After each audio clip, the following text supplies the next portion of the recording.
You might come here Sunday on a whim, say your life broke down. The last good kiss you had was years ago.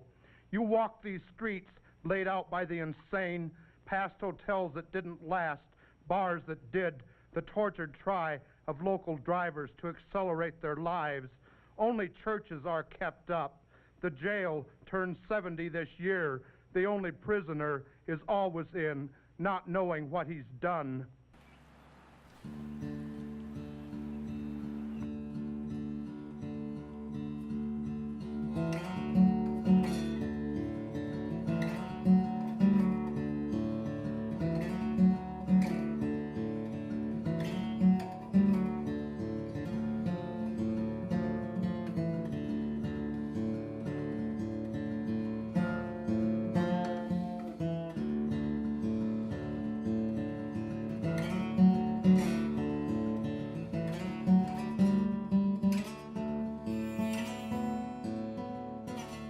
Say your life broke down.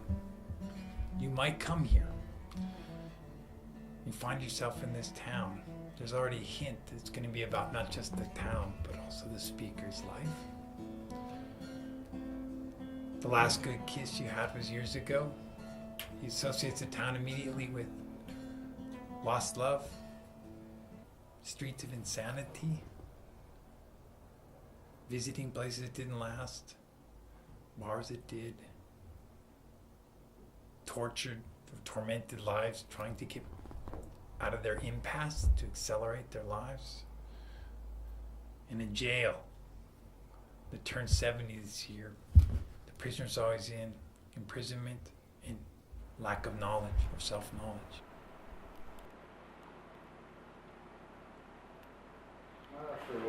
Okay. Do you say you may have a puller, or should I just plan on getting one of Keith's pullers? Oh, I don't have any kind of a puller to work Okay. on that. Wait a minute, I'll get that book there. Okay. This poem is a lot of BS, the whole thing. I'm saying that. I picked out a few other things just offhand.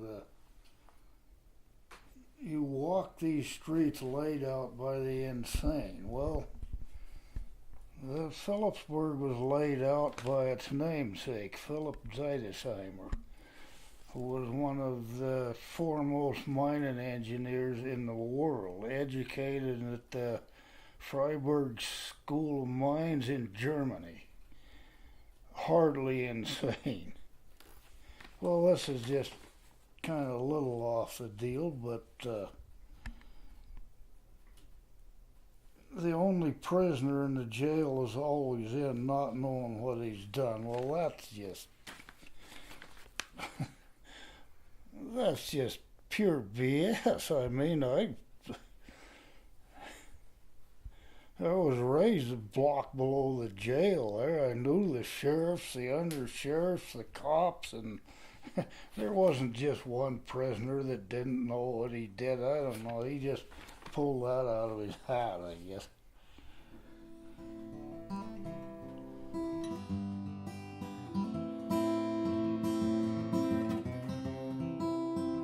The principal supporting business now is rage, hatred of the various grays, the mountain sins, hatred of the mill, the silver bill repeal, the best-liked girls who leave each year for Butte.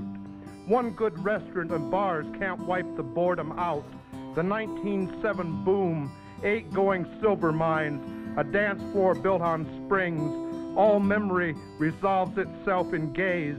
In panoramic green, you know the cattle eat.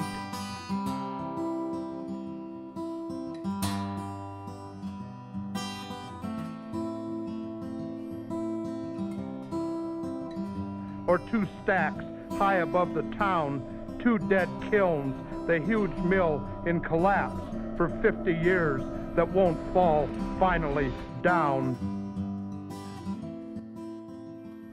But you have a broken town. It's a town on the other bad end of boom and bust, as I see it. So you had prosperity, and now you have poverty. And you had the excitement of life, and now you have despair. promise. I have disillusionment. And, but things haven't totally died. Well, I was born in Butte, but I've lived here all my life, or so far, you know. But, and I attended the U of M forestry school graduated from Granite High School, and attended the forestry school in Missoula for 2 years. I decided I didn't like it, so I went to work in the mines, and there I stayed for about 30 years. And I worked in the woods, logging, and worked in Contact Mining Company's mill for a time. I worked in the sawmills that used to be here, but mostly I worked in the mines. Well, I don't know, that's about all I can say about myself offhand.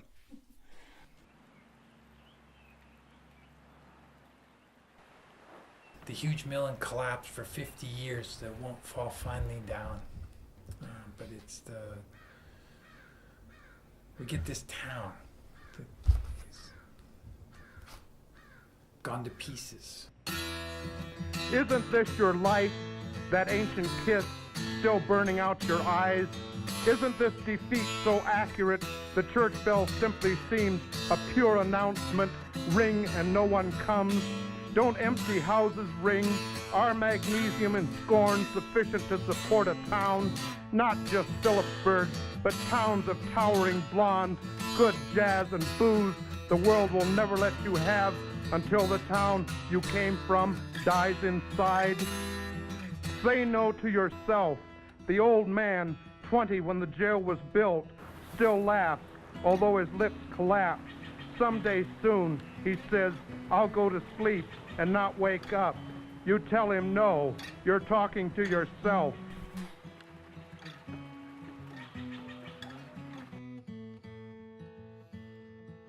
Hatred of the mill. No, that don't mean anything, does it? What mill? They're talking about, I believe, there is an interview on, it would have been on film at the time, and maybe you've seen it. And Richard Hugo is up by the bimetallic mill, the old red mill. Mm-hmm. And one of the reasons we know that this poem was written before 1967 is that mill was burned by the Forest Service in 1967, and the mill is still there. It's fallen down, but it's still there. The wood building is still there. And he is talking to a relative of a friend of ours. He's talking to Frank Sprague, who might be the old feller that's referred to in the poem.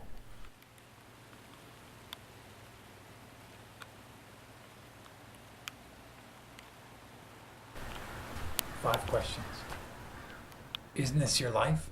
She picks up the second line. That ancient kiss still burning out your eyes. Isn't this defeat supposed to be success? Back when silver mining was making money. The empty ring, don't empty houses ring, and then the long 5-6 line question: are magnesium and scorn sufficient to support a town, not just Philipsburg, but towns of towering blondes, good jazz, and booze the world will never let you have? So again, there's two things you can look at in his poem, you know. Is it well constructed, and is it interesting, and are there interesting concepts? Absolutely. Is it historically accurate? Not even close. No. The Silver Bill repeal, well, that hardly applied in 1966, because that was the repeal of this Sherman Silver Purchase Act in 1893. It hardly applied that much later, you know. I mean, a lot of water went under the bridge between that time.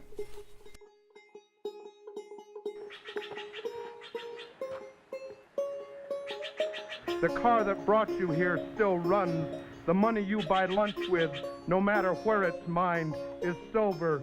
And the girl who serves you food is slender, and her red hair lights the wall.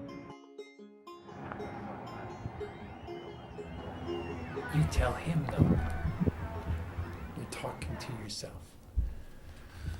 This is the recovery, such as it is in the poem. You tell him, no, you're talking to yourself. You're still talking. You're going to talk yourself beyond pure despair. The car that brought you here still runs. That's 2. The money you buy lunch with, no matter where it's mined, is silver. 3 affirmation. And the girl who serves you food is slender, and her red hair lights the wall. So the gray of despair or death in life collapse and become silver. And this faint promise that you can still go on. And the red hair is the brightest picture in the brightest thing in the poem. For that was another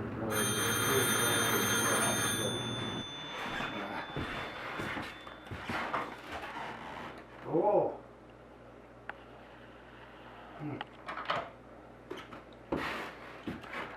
It's funny, every once in a while the phone will ring once and then nobody there.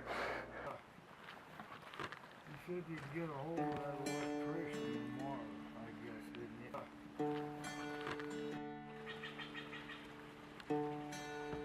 you? It is what it is, and he was a good writer. He was not a very good historian, and that's by his own admission. He said he would come into these towns and just get a quick feel and then write away.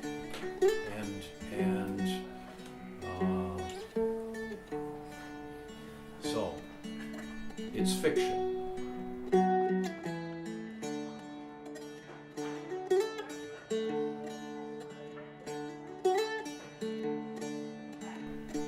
And fiction can be very entertaining.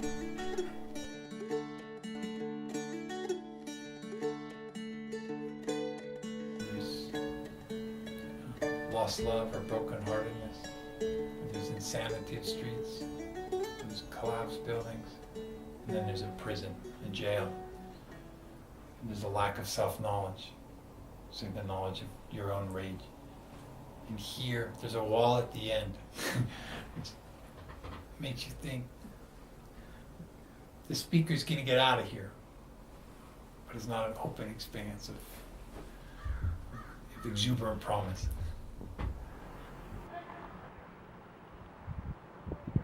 Would you like to see maybe a poem that reflects Philipsburg today in a better light, or no?